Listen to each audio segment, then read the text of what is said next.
여긴 우리 집안 회사야. 너 같은 계약직은 내가 도장 하나만 찍으면 삭제야. 최기문 부장이 신입사원의 볼을 쓰다듬으며 비웃었어요. 복도 한쪽 벽에 몰린 여직원은 온몸을 떨고 있었죠. 예쁘게 생겨서 봐주는 거야. 알아둬? 그 순간 복도 끝에서 지켜보던 한 남성의 눈빛이 얼어붙었어요. 회색 점퍼를 입고 모자를 깊이 눌러쓴 그는 주먹을 꽉 쥐었죠. 내 말 잘 들으면 정규직도 문제없고. 최 부장의 손이 여직원의 어깨로 내려가려는 순간이었어요. 그런데 그 모든 광경을 지켜본 남성의 정체를 아무도 몰랐죠. 며칠 후 벌어질 일을 그 누구도 예상하지 못했어요. 어디서 보고 계신지 댓글로 남겨주세요. 시간은 2주 전으로 거슬러 올라갑니다. 서울 강남 한복판 대웅그룹 본사 빌딩 꼭대기 회장실에서 한철수 회장이 창밖을 내려다보고 있었어요. 78배 나이에도 허리는 곧게 펴져 있었고 금태 안경 너머로 보이는 눈빛은 여전히 예리했죠. 다만 예전보다 조금 느려진 걸음걸이가 세월의 무게를 말해주고 있었어요. 문득 사무실 문이 열리더니 젊은 여성이 들어왔어요. 긴 생머리를 단정하게 내린 28배 한지윤이었죠.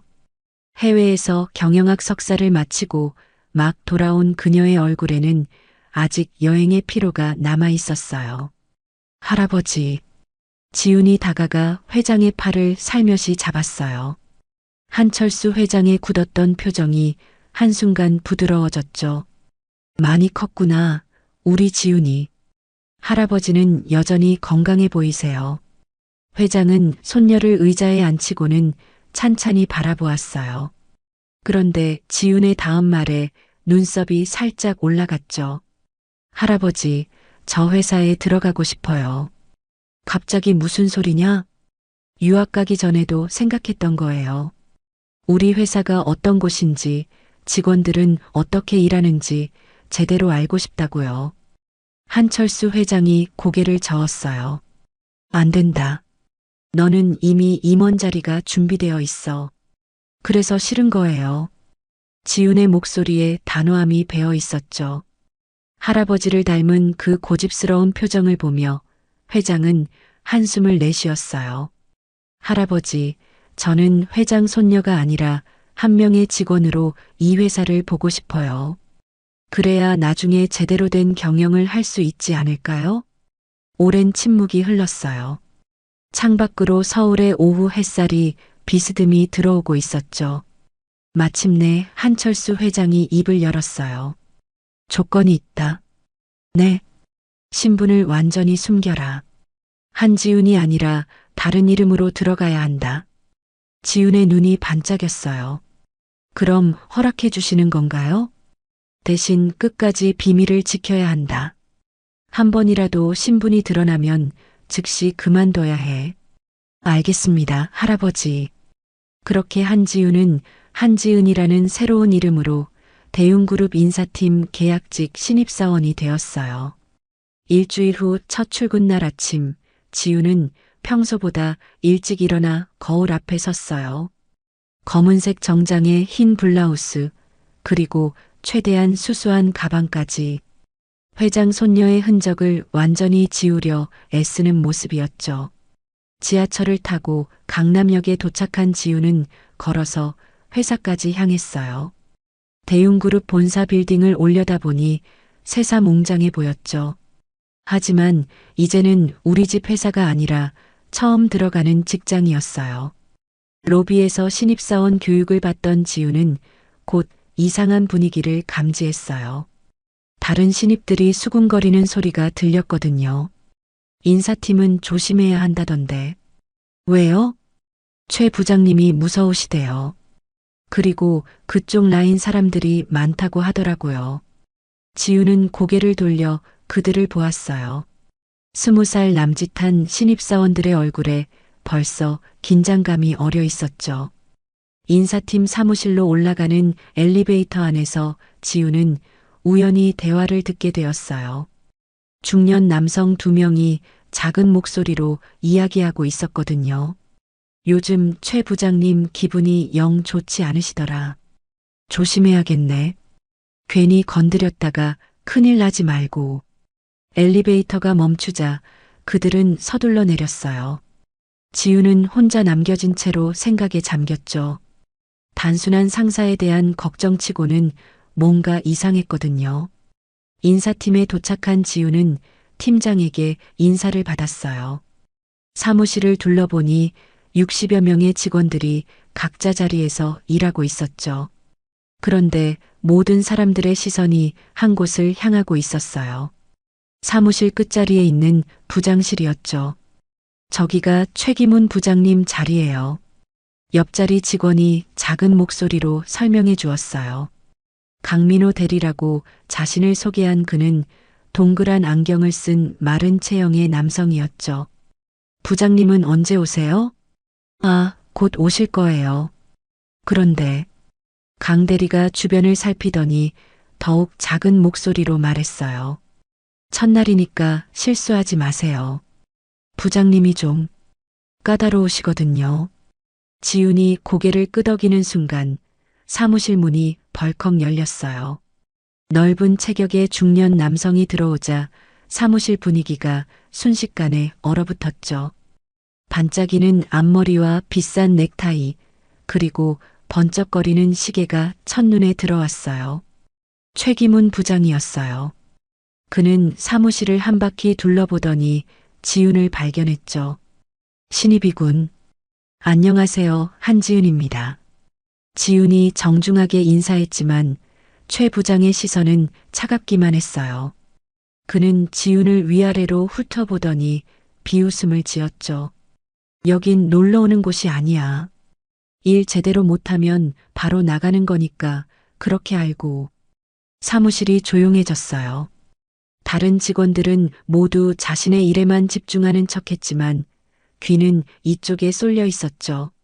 지우는 차분히 대답했어요. 열심히 하겠습니다. 점심시간이 되자 지우는 강 대리와 함께 구내식당으로 향했어요. 식당에서 밥을 먹으며 그는 조심스럽게 말했죠. 지은 씨, 여기서 일하려면 알아둬야 할 게 있어요. 뭔가요? 최 부장님 가족들이 회사 곳곳에 있어요. 홍보팀에는 사돈이, 구매팀에는 처남이, 경비실에도 조카가. 강 대리의 목소리가 점점 작아졌어요. 그러니까 조심해야 해요. 괜히 잘못 보였다가는. 그때 옆 테이블에서 웃음소리가 들렸어요. 중년 여성들이 수다를 떨고 있었죠. 여긴 진짜 최집안 회사나 다름없어. 맞아, 회장님이 계시긴 하지만 실질적으론. 그녀들도 주변을 살피더니 목소리를 낮췄어요. 하지만 지훈의 귀에는 선명하게 들렸죠. 오후에 지훈은 서류를 가지고 다른 부서를 돌아다녔어요. 그런데 어딜 가나 비슷한 풍경이었죠. 최 씨, 남 씨, 조 씨 성을 가진 사람들이 핵심 자리를 차지하고 있었어요.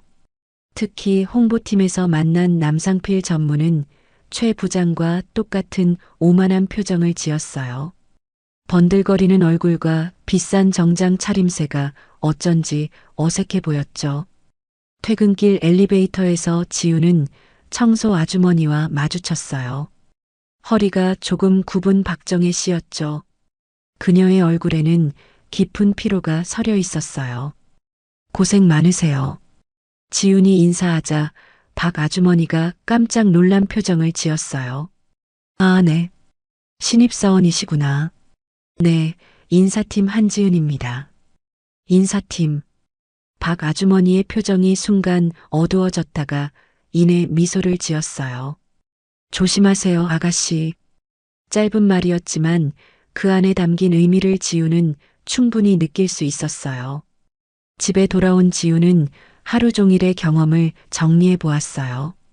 겉으로는 평범한 대기업이었지만 그 안에는 보이지 않는 권력이 꿈틀거리고 있었죠. 그리고 그 중심에는 최기문이라는 남자가 있었어요. 창밖으로 서울의 야경이 반짝이고 있었어요. 지우는 할아버지의 말을 떠올렸죠. 끝까지 비밀을 지켜라. 하지만 이미 그녀의 마음속에는 다른 생각이 자라고 있었어요. 이 회사에 무슨 일이 벌어지고 있는지, 그리고 그것을 어떻게 바로잡을 수 있을지에 대한 생각 말이에요.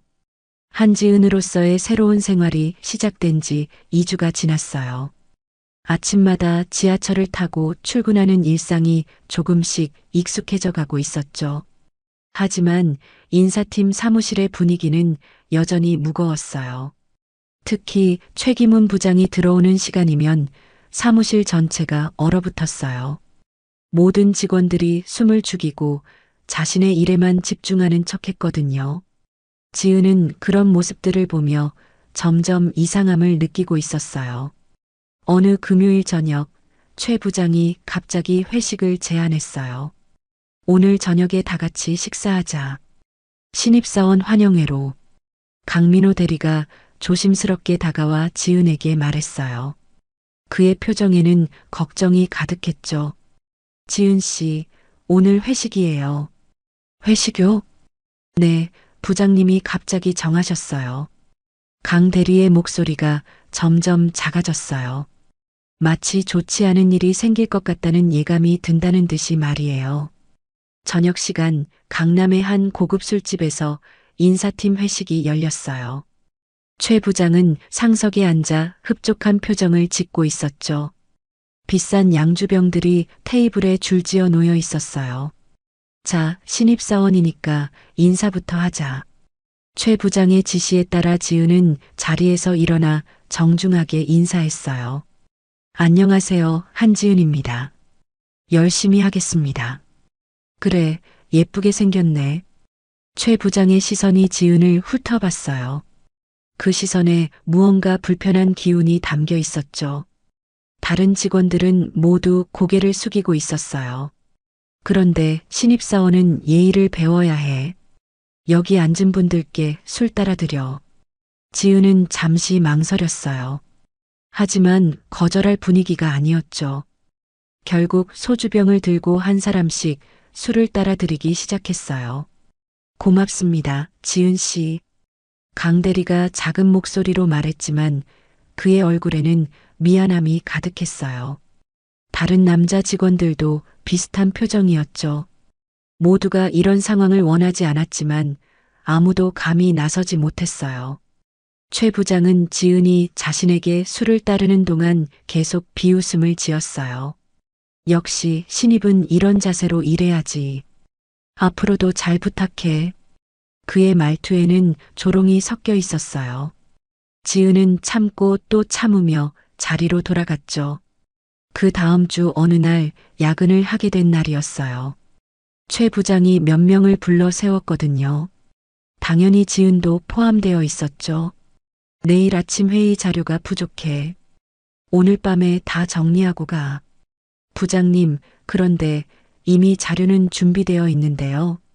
강 대리가 조심스럽게 말했지만 최 부장은 화를 냈어요. 뭔 소리야. 이런 걸로 회의를 하라고. 처음부터 다시 만들어. 결국 밤늦은 시간까지 야근이 시작되었어요. 사무실에는 형광등만이 차갑게 빛나고 있었죠. 하나둘 직원들이 퇴근하고 마지막에는 지은과 몇 명만 남았어요. 지은 씨는 신입이니까 마지막까지 있어야지. 최 부장이 말했어요.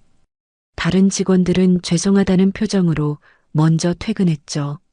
결국 사무실에는 최 부장과 지은만 남게 되었어요. 밤 10시가 넘어서야 지은은 겨우 자료 정리를 마쳤어요. 눈이 따가웠고 어깨가 뻐근했죠. 그때 최 부장이 지은의 책상 앞으로 다가왔어요. 고생했어, 신입. 최 부장의 목소리에는 이상한 기운이 흘렀어요. 그는 지은의 의자 주변을 천천히 돌기 시작했죠. 지은은 몸이 굳어지는 것을 느꼈어요. 그런데 말이야. 최 부장이 지은의 뒤에 서더니 어깨에 손을 올렸어요. 지은의 전신에 소름이 돋았죠. 회의 준비가 좀 아쉽네. 이런 식으로 일하면 안 되는데? 죄송합니다. 더 열심히 하겠습니다. 지은이 떨리는 목소리로 대답했어요. 하지만 최 부장은 만족하지 않는 듯 했죠. 내 부모가 이렇게 가르쳤냐? 갑자기 최 부장의 손이 지은의 볼에 닿았어요. 그는 지은의 얼굴을 쓰다듬으며 말했죠. 예쁘게 생겨서 봐주는 거야. 지은은 온몸이 떨렸어요. 도망치고 싶었지만 다리가 움직이지 않았죠. 최 부장의 목소리가 더욱 낮아졌어요. 여긴 우리 집안 회사야. 너 같은 계약직은 내가 도장 하나만 찍으면 삭제야. 지은은 온몸에 힘을 주며 가까스로 일어섰죠. 죄송하지만 늦었으니 먼저 가겠습니다. 지은은 최대한 침착한 목소리로 말하며 서둘러 가방을 챙겨 사무실을 나섰어요. 뒤에서 최 부장의 비웃음 소리가 들렸지만 돌아보지 않았죠. 복도로 나온 지은은 다리가 후들거리는 것을 느꼈어요. 엘리베이터를 기다리는 동안 온몸이 떨렸죠. 간신히 화장실로 들어간 지은은 세면대에 손을 짚고 서 있었어요. 거울에 비친 자신의 얼굴이 창백했어요. 아직도 최 부장의 손길이 볼에 남아있는 것 같아서 차가운 물로 얼굴을 씻었죠. 하지만 그 기분 나쁜 감촉은 사라지지 않았어요. 할아버지. 지은의 눈에서 눈물이 흘러내렸어요. 처음으로 자신이 얼마나 무력한지 깨달았거든요. 회장 손녀라는 신분을 숨기고 있는 지금 그녀는 그냥 약한 계약직 직원일 뿐이었어요. 이 회사가 이렇게까지 썩어 있었나요? 혼잣말이 화장실에 울려 퍼졌어요. 지은은 휴지로 눈물을 닦으며 깊은 숨을 들이마셨죠. 그래도 회사를 지키고 싶어요. 제 힘으로 버텨볼게요. 거울 속 자신에게 다짐하는 지은의 목소리에는 결의가 담겨 있었어요. 비록 지금은 약하고 외로웠지만 포기할 수는 없었거든요. 집으로 돌아가는 지하철 안에서 지은은 창밖을 바라보았어요. 어둠 속을 달리는 전동차처럼 지금 자신도 어두운 터널을 지나고 있는 것 같았죠. 하지만 터널에는 언젠가 끝이 있다는 걸 지은은 알고 있었어요. 그리고 그 끝에서 빛을 보기 위해서는 지금 이 어둠을 견뎌내야 한다는 것도 말이에요. 다음 날 아침 지은은 평소보다 일찍 출근했어요. 사무실에는 아직 아무도 없었죠. 지은은 자신의 자리에 앉아 어젯밤의 일을 떠올렸어요. 그때 강민호 대리가 들어왔어요. 그는 지은을 보더니 걱정스러운 표정을 지었죠. 지은 씨, 괜찮아요? 어제 너무 늦게 끝났는데. 네, 괜찮습니다. 지은이 억지로 미소를 지었지만 강 대리의 눈에는 그녀의 상태가 좋지 않다는 게 보였어요. 하지만 그도 무엇을 어떻게 도와줘야 할지 몰랐죠. 오전 9시 최 부장이 사무실로 들어왔어요. 그는 지은을 보더니 비웃는 표정을 지었죠. 마치 어제 일이 아무것도 아니었다는 듯이 말이에요. 그 순간 지은은 깨달았어요. 이것은 시작에 불과했다는 걸 말이에요. 앞으로 더 견디기 힘든 일들이 기다리고 있을 거라는 걸 말이에요. 하지만 지은의 눈에는 포기라는 글자가 없었어요. 오히려 더 강해져야겠다는 결심이 서고 있었죠. 할아버지의 회사를 그리고 이곳에서 고통받는 사람들을 구하기 위해서 말이에요. 한 달이 지나면서 회사 생활에 어느 정도 익숙해진 지은이었지만 최 부장의 괴롭힘은 오히려 더욱 심해지고 있었어요. 특히 인사팀 내부 평가 시즌이 다가오면서 그의 행동은 더욱 대담해졌죠. 지은아, 잠깐 와봐. 어느 오후 최 부장이 지은을 부장실로 불렀어요. 지은은 마음을 단단히 먹고 들어갔죠. 부장실은 다른 사무실보다 넓었고 고급 가죽 소파와 큰 책상이 위압감을 주었어요. 앉아. 최 부장이 소파를 가리켰어요. 하지만 지은은 책상 앞 의자에 앉았죠. 최 부장의 입꼬리가 비뚤어지게 올라갔어요. 곧 평가가 있다는 거 알지? 네, 알고 있습니다. 계약직에서 정규직으로 넘어가는 게 쉬운 일이 아니야. 특히 요즘 같은 세상에는 말이지. 최 부장이 의자에서 일어나 지은 쪽으로 다가왔어요. 지은의 심장이 빨라지기 시작했죠. 하지만 내가 도장만 찍으면 문제없어. 내 말만 잘 들으면 말이야. 그가 지은의 어깨에 손을 올렸어요. 지은은 온몸이 굳어지는 것을 느꼈지만 꿋꿋이 버텼죠. 부장님, 업무로 열심히 하겠습니다. 업무? 최 부장이 웃었어요. 그 웃음에는 비웃음과 음흉함이 섞여 있었죠. 업무는 기본이고 좀 더 특별한 게 있어야지. 나랑 가끔 저녁도 먹고 그런 인간적인 관계 말이야. 지은은 재빨리 일어서며 몸을 피했어요. 죄송합니다. 일이 있어서 나가보겠습니다. 야, 어디가? 아직 할 말이 남았는데? 하지만 지은은 이미 부장실을 나서고 있었어요. 뒤에서 최 부장의 짜증 섞인 목소리가 들렸지만 돌아보지 않았죠. 그날 밤 집에서 지은은 고민에 빠졌어요. 이런 식으로 계속 당할 수는 없었거든요. 그런데 증거도 없이 신고를 한다면 오히려 자신만 곤란해질 게 뻔했죠. 며칠 후 지은은 작은 녹음기를 가방에 넣고 출근했어요. 스마트폰 녹음 기능도 확인해 두었죠. 이제는 최 부장의 행동을 기록으로 남겨야겠다고 결심했거든요. 일주일 후 기회가 왔어요.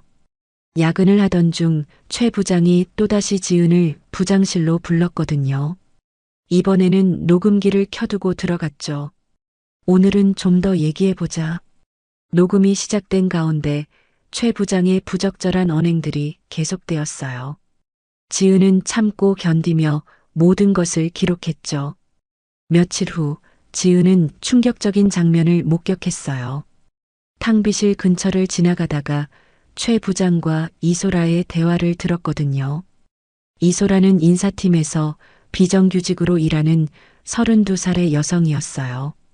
9살 아들을 혼자 키우는 싱글맘이기도 했죠. 항상 피곤해 보이는 얼굴과 낡은 카디건이 그녀의 처지를 말해주고 있었어요. 소라야, 요즘 일이 좀 힘들지? 최 부장의 목소리가 평소보다 부드러웠어요. 하지만 지은은 그 속에 숨은 의도를 알 수 있었죠. 아니에요, 괜찮습니다. 이소라의 목소리는 떨리고 있었어요. 괜찮긴. 애 키우면서 일하는 게 얼마나 힘든데. 최 부장이 이소라의 어깨에 손을 올렸어요. 지은과 똑같은 방식이었죠. 부장님, 걱정하지 마. 내가 도와줄게. 대신 내 부탁도 좀 들어줘야지. 최 부장의 부적절한 행동이 계속되자 지은이 앞으로 나섰어요. 더 이상 보고 있을 수가 없었거든요.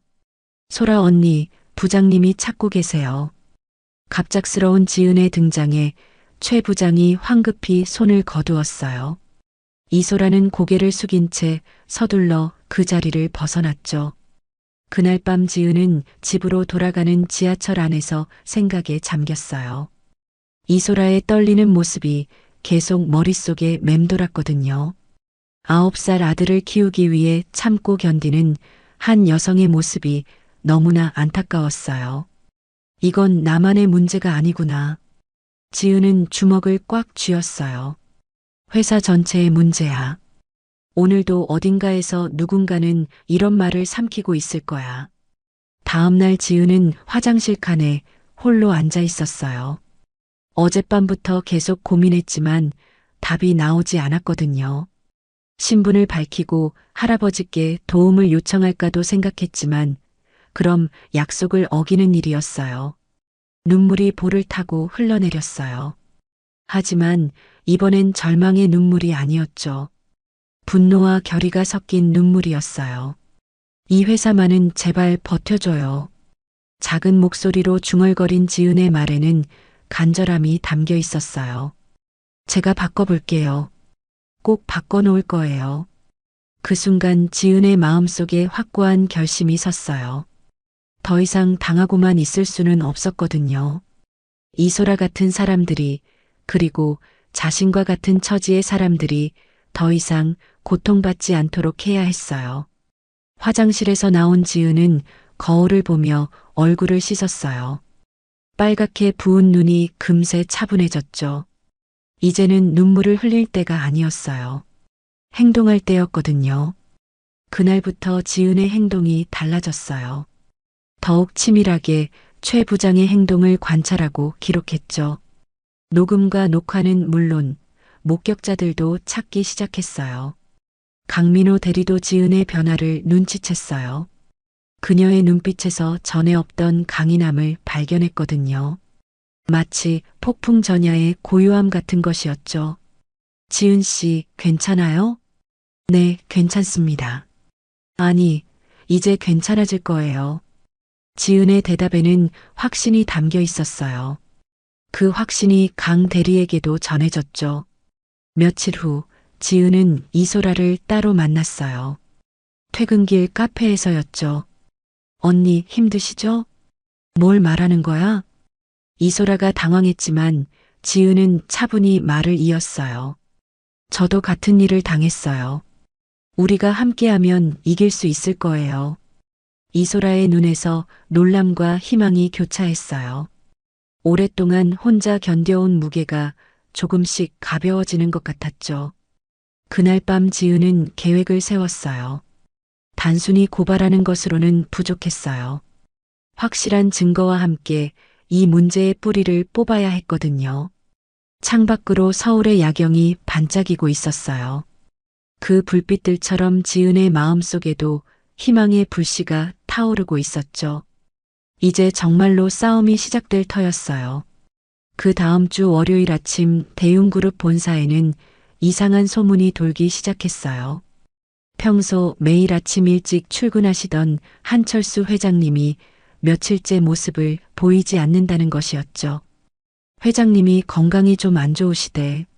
아무래도 연세도 있으시고 하니까. 로비에서 직원들이 수군거리는 소리가 들렸어요.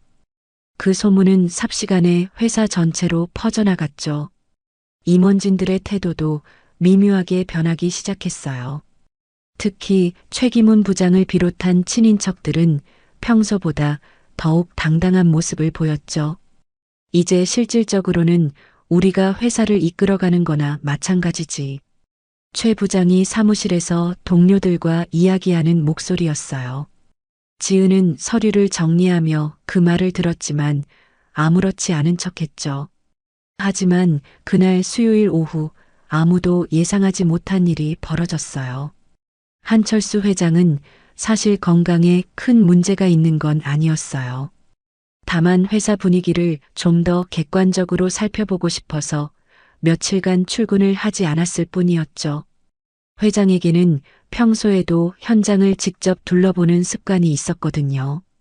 그리고 그날 오후 회장은 경호원들에게도 알리지 않고 혼자 회사로 향했어요. 평소 입던 정장 대신 회색 점퍼에 검은 모자를 눌러쓰고 마치 평범한 시민처럼 차려입었죠. 대웅그룹 본사 로비에 들어선 회장의 모습은 그냥 나이든 방문객처럼 보였어요. 경비원들도 특별히 알아보지 못했죠. 회장은 천천히 로비를 둘러보며 직원들의 모습을 관찰했어요. 엘리베이터를 타고 각 층을 돌아보던 회장은 곧 이상한 분위기를 감지했어요. 직원들의 표정이 평소와 달랐거든요. 어딘가 위축되어 있고 눈치를 많이 보고 있었죠. 인사팀이 있는 층에 도착한 회장은 복도를 천천히 걸었어요. 그때 복도 끝에서 익숙한 목소리가 들렸죠. 야, 신입. 이게 뭐야? 최기문 부장의 목소리였어요. 회장은 모서리에 몸을 숨기고 그쪽을 바라봤죠. 복도 한쪽 벽 근처에서 최 부장이 지은을 몰아세우고 있었어요. 지은은 서류 뭉치를 품에 안고 있었고 최 부장은 그녀와 벽 사이의 거리를 점점 좁혀가고 있었죠. 서류 정리도 이 모양이야? 이런 식으로 일할 거면 왜 들어왔어? 최 부장의 목소리가 점점 높아졌어요. 지은은 고개를 숙이고 있었지만 그녀의 어깨가 미세하게 떨리고 있었죠. 죄송합니다. 다시 정리하겠습니다. 다시 정리하기 전에 이것부터 고쳐야겠는데? 최 부장이 갑자기 지은의 턱을 손으로 들어 올렸어요. 그리고는 다른 손으로 그녀의 볼을 천천히 쓰다듬기 시작했죠. 한철수 회장의 눈빛이 순간 얼어붙었어요. 손에 쥐고 있던 지팡이를 꽉 움켜쥐었죠. 예쁘게 생긴 게 성격이 이 모양이면 어떡해. 최 부장이 지은의 귀 가까이로 얼굴을 바짝 대고 속삭였어요. 내 말 잘 들으면 좋을 텐데. 안 그러면 너도 알잖아. 그 순간 지은이 몸을 뒤로 젖히며 빠져나오려 했어요. 하지만 최 부장이 그녀의 팔을 붙잡았죠. 어디 가려고 해? 아직 할 말이 남았는데? 회장의 얼굴이 점점 굳어졌어요. 78살의 나이에도 여전히 단단한 그의 턱에 힘이 들어갔죠. 입술이 굳게 다물어져 있었어요. 그때 다른 직원이 복도로 나타나자 최 부장이 재빨리 손을 거두었어요. 지은은 그 틈을 타 서둘러 그 자리를 벗어났죠. 다음에 계속하자 신입. 최 부장이 비웃으며 던진 말이 복도에 울렸어요.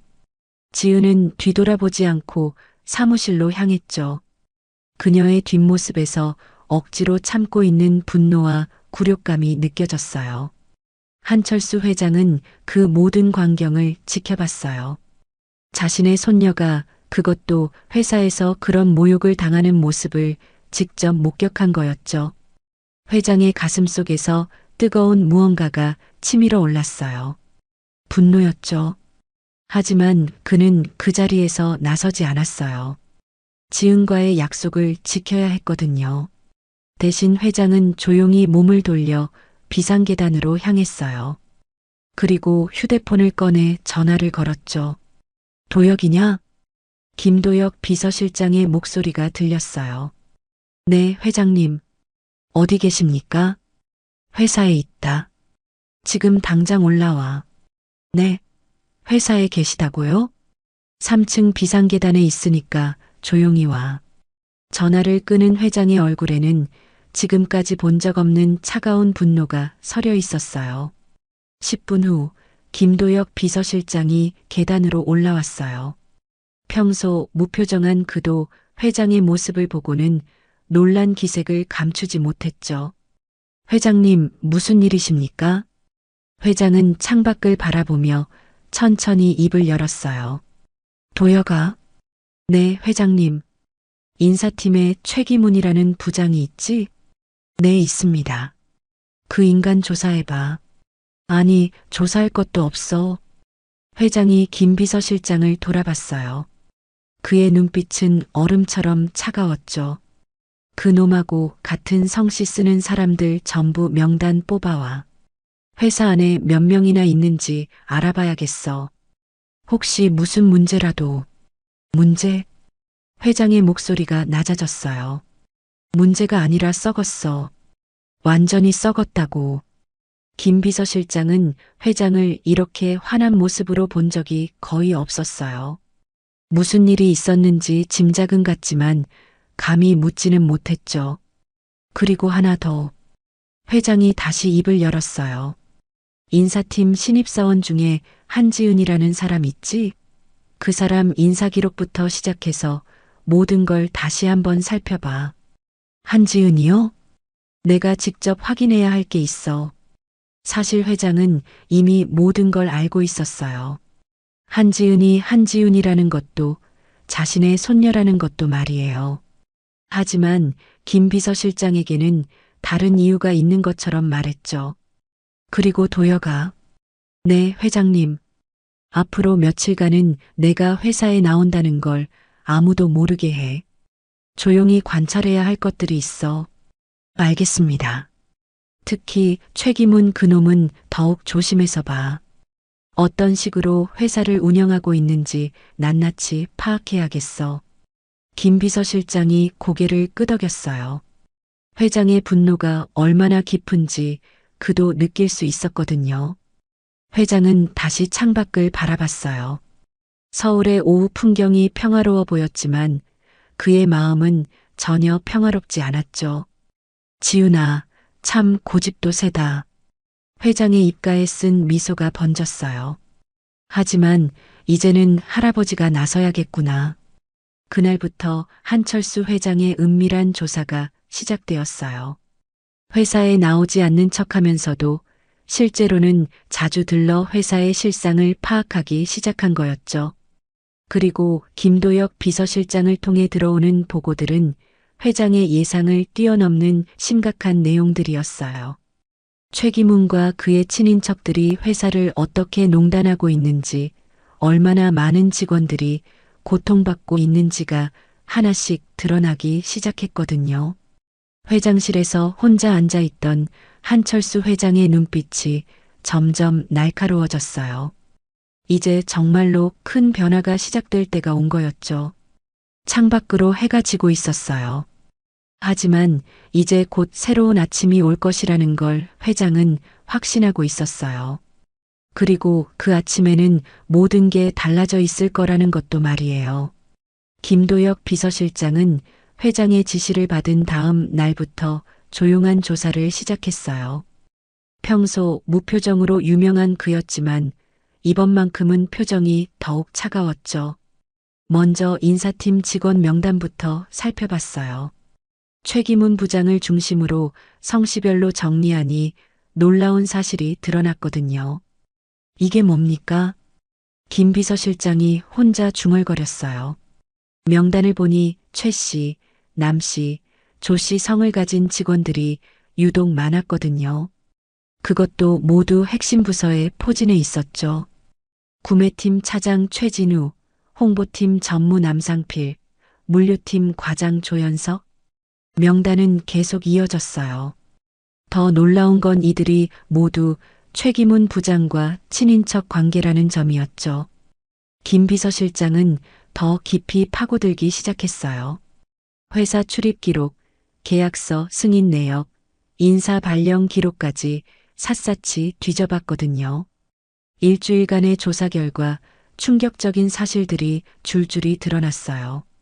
최 부장의 처남 남상필은 홍보팀 전무로 재직하면서 자신의 업체에 홍보 용역을 몰아줬어요. 구매팀의 최진우 차장은 특정 하청업체와만 거래를 했는데 그 업체 대표가 최 부장의 사촌이었죠. 더욱 가관인 건 경비실이었어요. 경비반장 오태수 씨는 성실한 직원이었지만 새로 들어온 경비원 최민식이 문제였거든요.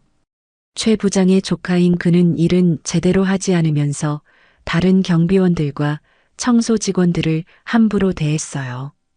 김 비서실장은 열흘간의 조사 결과를 정리해서 회장에게 보고했어요. 회장님, 상황이 심각합니다. 한철수 회장은 보고서를 받아보며 표정이 점점 굳어졌어요.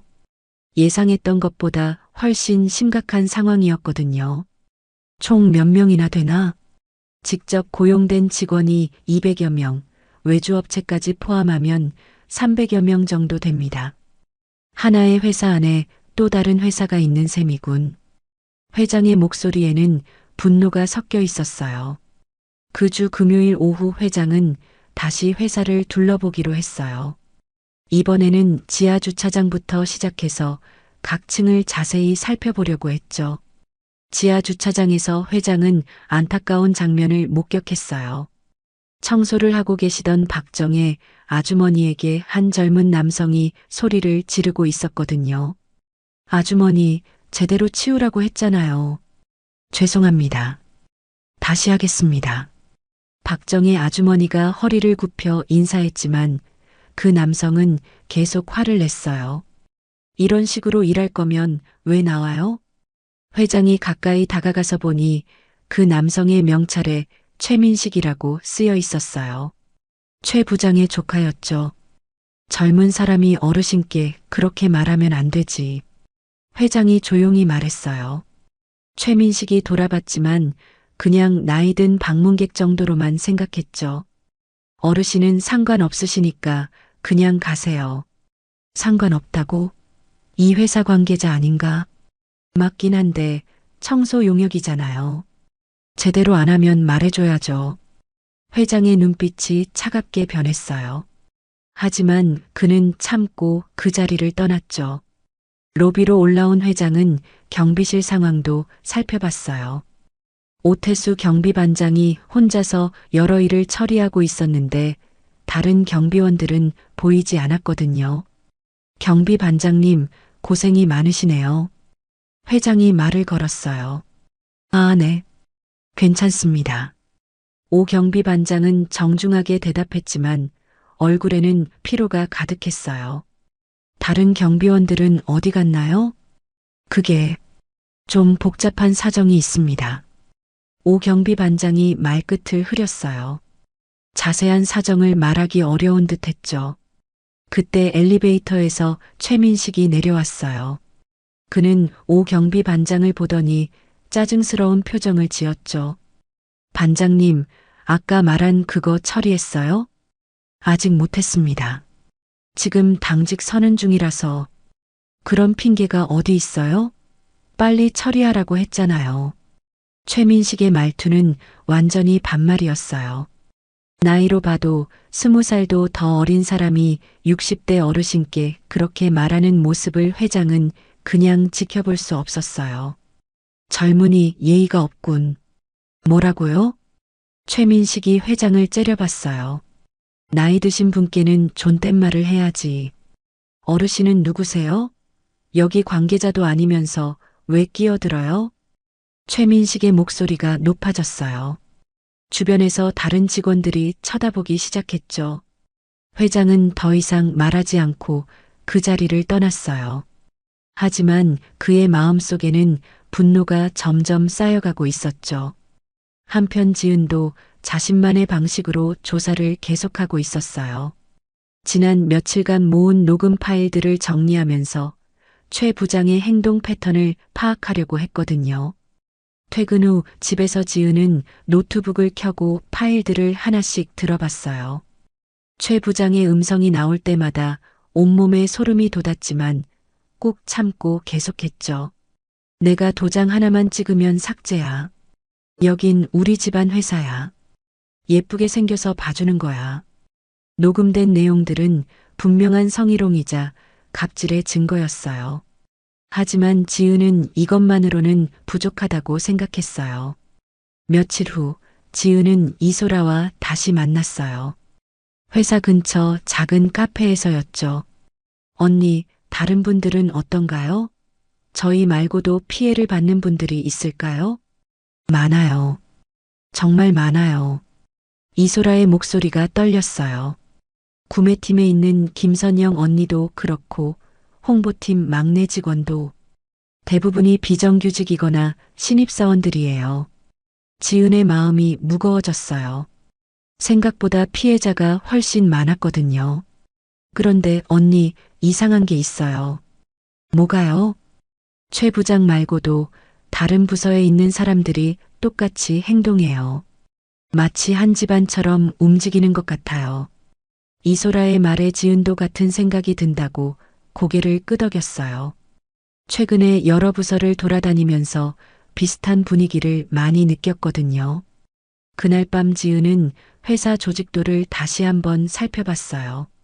성씨별로 정리해보니 이상한 패턴이 보였거든요.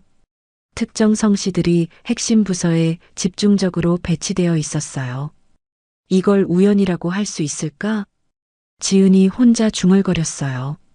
점점 더 큰 그림이 보이기 시작했거든요. 같은 시간 회장실에서 한철수 회장도 똑같은 생각을 하고 있었어요. 이건 단순히 못난 한 사람의 문제가 아니야. 회장이 창밖을 바라보며 말했어요. 집안 회사를 만든 한 집단의 문제다. 한 번에 뿌리를 뽑되 회사는 지키는 방법을 찾아야겠어. 할아버지와 손녀는 서로 모르게 같은 진실에 다가가고 있었어요. 그리고 둘 다 이 문제가 생각보다 훨씬 심각하다는 걸 깨닫고 있었죠. 밤이 깊어가면서 서울의 불빛들이 하나둘 꺼져갔어요. 하지만 대웅그룹 본사에서는 변화를 위한 준비가 조용히 시작되고 있었어요. 이제 곧 모든 것이 드러날 시간이 다가오고 있었죠. 진실이 밝혀지고 정의가 실현되는 순간 말이에요. 3주일 후 오후 3시 대웅그룹 본사에 긴급 공지가 떨어졌어요.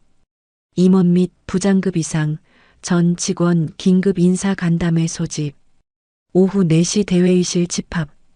평소라면 이런 회의는 며칠 전부터 예고되는 게 일반적이었어요. 갑작스러운 소집에 회사 분위기가 술렁이기 시작했죠. 인사팀에서도 웅성거리는 소리가 들렸어요. 최기문 부장은 평소와 달리 표정이 굳어 있었죠. 왠지 불길한 예감이 든다는 듯이 말이에요. 부장님, 무슨 회의인지 아세요? 강민호 대리가 조심스럽게 물었지만 최 부장은 대답하지 않았어요. 그는 휴대폰을 꺼내 누군가에게 전화를 걸었죠. 형님, 갑자기 회의가 잡혔는데 뭔지 아세요? 홍보팀 남상필 전무와 통화하는 것 같았어요. 하지만 그쪽에서도 별다른 정보를 얻지 못한 모양이었죠. 오후 4시가 되자 임원과 부장급 직원들이 대회의실로 모였어요. 평소 이런 회의에는 참석하지 않는 일반 직원들도 회의실 밖에서 대기하라는 지시가 내려왔죠. 지은도 다른 인사팀 직원들과 함께 회의실 밖 복도에 서 있었어요. 안에서 무슨 일이 벌어지고 있는지 궁금해하며 웅성거리고 있었죠. 오후 4시 정각 한철수 회장이 대회의실로 들어왔어요. 며칠 동안 모습을 보이지 않았던 그였지만 이날은 정식 정장 차림으로 나타났죠. 얼굴은 다소 수척해 보였지만 걸음걸이에는 여전히 위엄이 있었어요. 회의실 안이 조용해졌어요. 임원들과 부장들이 모두 자리에 앉았지만 분위기는 평소와 달랐죠. 무언가 심상치 않은 기운이 흘렀거든요. 회장은 상석에 앉아 회의실을 한번 둘러봤어요. 그의 시선이 머무는 곳마다 사람들이 긴장하는 게 보였죠. 오늘 이렇게 급하게 부른 이유가 있습니다. 회장의 목소리는 평소보다 낮았지만 분명했어요. 사람 몇 명의 자리가 아니라 이 회사의 양심 자리를 다시 정리하려고 합니다. 회의실 안에서 작은 소음이 일었어요. 사람들이 서로를 바라보며 수군거렸죠. 특히 최기문 부장과 그의 친인척들이 불안한 표정을 짓고 있었어요. 먼저 몇 가지 자료를 보시죠. 회장이 손짓하자 김도혁 비서실장이 노트북을 조작했어요. 대형 모니터에 화면이 나타났죠. 첫 번째로 나온 건 회사 조직도였어요. 하지만 평범한 조직도가 아니었죠. 특정 성씨들이 빨간색으로 표시되어 있었거든요. 최씨 200여 명, 남씨 80여 명, 조씨 60여 명. 회장이 천천히 읽어내려갔어요. 이분들이 우리 회사 핵심 부서에 어떻게 배치되어 있는지 보시기 바랍니다. 화면이 바뀌면서 부서별 현황이 나타났어요. 인사, 구매, 홍보, 물류, 경비, 그리고 외주업체까지 모든 곳에 같은 성씨를 가진 사람들이 포진해 있었죠. 회의실 분위기가 점점 무거워졌어요. 최 부장의 얼굴이 창백해지기 시작했죠. 그런데 더 놀라운 건 이겁니다. 회장이 다시 말했어요. 화면에 새로운 영상이 나타났죠. CCTV 화면이었어요. 복도에서 최기문 부장이 한 여성 직원을 벽 쪽으로 몰아세우는 장면이었어요. 그리고는 그녀의 볼을 쓰다듬으며 무언가 말하는 모습이 선명하게 보였죠. 여긴 우리 집안 회사야. 음성도 함께 나왔어요. 최 부장의 목소리가 회의실에 울려 퍼졌죠. 그 순간 회의실이 조용해졌어요. 모든 사람들이 충격에 빠진 듯 했죠. 화면이 일시정지되면서 최 부장이 여직원의 뺨을 쓰다듬는 장면이 클로즈업 됐어요. 그 장면이 몇 초간 화면에 머물러 있었죠. 최기문 부장은 이제 완전히 얼어붙은 상태였어요. 다른 친인척들도 마찬가지였죠. 남상필 전무는 식은땀을 흘리고 있었어요. 참 재미있는 일이 벌어졌습니다. 회장이 조용히 웃으며 말했어요. 하지만 그 웃음에는 차가운 분노가 섞여 있었죠. 저 신입사원 이름이 인사기록에는 한지은으로 되어 있죠? 회장이 화면을 가리키며 말했어요. 그런데 내 호적에는 한지훈으로 올라 있네요. 그 순간 회의실이 완전히 조용해졌어요. 바늘이 떨어지는 소리도 들릴 것 같은 정적이었죠. 최기문 부장의 얼굴이 하얗게 변했어요. 입이 반쯤 벌어진 채로 회장을 바라보고 있었죠. 다른 사람들도 충격에 빠져 있었어요. 네, 맞습니다. 회장이 천천히 말을 이어갔어요. 저 신입사원은 제 손녀입니다. 한지훈이라는 이름으로 말이죠. 회의실에서 작은 탄성이 터져 나왔어요. 몇몇 사람들이 믿을 수 없다는 표정을 지었죠. 그런데 제 손녀가 왜 한지은이라는 가짜 이름을 쓰면서까지 계약직으로 들어왔을까요? 회장의 시선이 최 부장에게 고정됐어요. 회사가 어떻게 돌아가는지 보고 싶어서였습니다. 그런데 보니까 참 재미있더군요. 회장이 일어서더니 화면을 다시 가리켰어요. 제 손녀한테 여긴 우리 집안 회사라고 하셨던가요? 최기문 부장은 아무 말도 할 수 없었어요. 목소리가 나오지 않았거든요. 그럼 이제 누구 집안 회사인지 확실히 해야겠네요. 회장의 목소리에 냉기가 흘렀어요. 복도에서 대기하고 있던 직원들도 웅성거리기 시작했어요. 회의실 안에서 나오는 소리를 듣고 있었거든요. 지은은 복도에서 들려오는 할아버지의 목소리를 듣고 깜짝 놀랐어요. 자신의 정체가 밝혀진 거였죠. 그동안 지켜온 비밀이 이렇게 공개될 줄은 몰랐어요. 강민호 대리도 충격에 빠져 있었어요. 그동안 함께 일했던 신입사원이 회장의 손녀였다는 사실이 믿어지지 않았거든요. 회의실 안에서 한철수 회장은 계속 말을 이어갔어요. 하지만 오늘 여기서 모든 걸 끝내지는 않겠습니다. 그 말에 최 부장이 고개를 들었어요. 혹시 기회가 있는 건 아닌지 하는 희망을 품은 듯 했죠. 최 부장님께 소명할 기회를 드리겠습니다.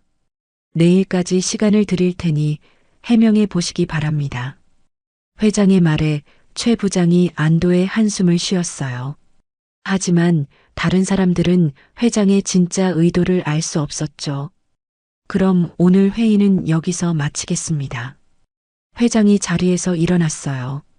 회의실이 서서히 술렁이기 시작했죠. 최기문 부장은 식은땀을 닦으며 자리에서 일어났어요. 그의 머릿속은 복잡했죠. 어떻게 이 상황을 벗어날 수 있을지 고민이 깊어졌어요. 다른 친인척들도 마찬가지였어요. 남상필 전무는 이미 휴대폰을 꺼내 누군가에게 연락을 취하려 하고 있었죠. 회장은 회의실을 나서면서 복도에 서 있던 직원들을 바라봤어요. 그 중에서도 지은의 눈을 특히 오래 바라봤죠. 지은도 할아버지와 눈이 마주쳤어요. 할아버지의 눈빛에서 미안함과 자랑스러움이 동시에 느껴졌죠. 그날 오후 대웅그룹에는 큰 변화의 바람이 불기 시작했어요. 하지만 이것은 단지 시작일 뿐이었죠. 진짜 큰 변화는 아직 남아 있었어요. 저녁이 되자 회사 전체가 이 소식으로 들끓었어요. 신입사원이 회장 손녀였다는 사실, 그리고 그동안 벌어진 일들이 모두 공개된 거였죠. 하지만 최 부장과 그의 패밀리들은 아직 포기하지 않았어요.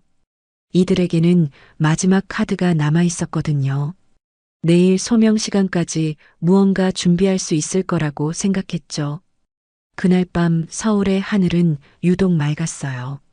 하지만 대웅그룹을 둘러싼 공기는 폭풍 전야의 고요함 같았죠. 더 큰 변화가 기다리고 있었어요. 3일 후 대웅그룹 본사 대강당에 전 직원이 모였어요. 평소 이런 전사 집회는 연말이나 창립 기념일에만 열렸는데 갑작스러운 소집에 모든 사람들이 긴장하고 있었죠. 강당 앞쪽에는 임원들과 부장들이 앉아 있었어요. 최기문 부장을 비롯한 그의 친인척들은 며칠 동안 밤새 대책을 세우느라 눈이 충혈되어 있었죠. 오전 10시 정각 한철수 회장이 무대 위로 올라왔어요. 평소보다 더욱 단정한 정장 차림이었고 걸음걸이에도 힘이 있었죠. 강당이 조용해졌어요. 오늘 여러분을 이렇게 모신 이유는 간단합니다. 회장의 목소리가 마이크를 통해 강당 전체에 울려 퍼졌어요. 우리 회사에 무엇이 문제인지, 그리고 앞으로 어떻게 바뀔 것인지 명확히 말씀드리려고 합니다. 무대 뒤편 대형 스크린에 화면이 나타났어요. 대웅그룹 조직 현황이라는 제목이 보였죠. 먼저 이걸 보시죠. 화면이 바뀌면서 복잡한 조직도가 나타났어요. 하지만 이건 일반적인 조직도가 아니었어요. 특정 성씨들이 빨간 선으로 연결되어 있었거든요. 최기문 부장을 중심으로 한 가족관계도입니다. 회장이 화면을 가리키며 설명했어요. 구매팀 차장 최진우 씨는 최 부장의 사촌 동생, 홍보팀 전무 남상필 씨는 사돈, 물류센터 과장 조현석 씨는 처남, 경비실 최민식 씨는 조카입니다. 강당에서 작은 탄성이 터져 나왔어요. 지금까지 단순한 인사이동으로만 생각했던 것들이 사실은 모두 혈연관계였던 거죠. 그리고 이분들과 계약을 맺고 있는 외주업체들까지 포함하면 화면에 더 많은 연결선이 나타났어요. 청소용역, 보안업체, 사무용품 공급업체까지 모든 게 하나의 거대한 네트워크로 연결되어 있었죠. 최기문 부장의 얼굴이 점점 창백해졌어요. 옆에 앉아있던 남상필 전무도 식은땀을 흘리고 있었죠. 여러분이 지금까지 이 사람들을 회장님 라인이라고 생각하며 눈치를 봐왔을 텐데요. 회장의 목소리가 한 톤 낮아졌어요. 단 한 명도 제 피부치가 아닙니다. 오히려 저와 회사를 이용해서 자기 집안만 키운 사람들이죠. 강당이 술렁이기 시작했어요. 직원들이 서로를 바라보며 수군거렸죠. 그럼 이분들이 어떤 식으로 회사를 운영해 왔는지 보시죠. 새로운 화면이 나타났어요. 이번에는 녹음 파일의 재생 화면이었죠. 여긴 우리 집안 회사야. 너 같은 계약직은 내가 도장 하나만 찍으면 삭제야. 최기문 부장의 목소리가 강당에 울려 퍼졌어요.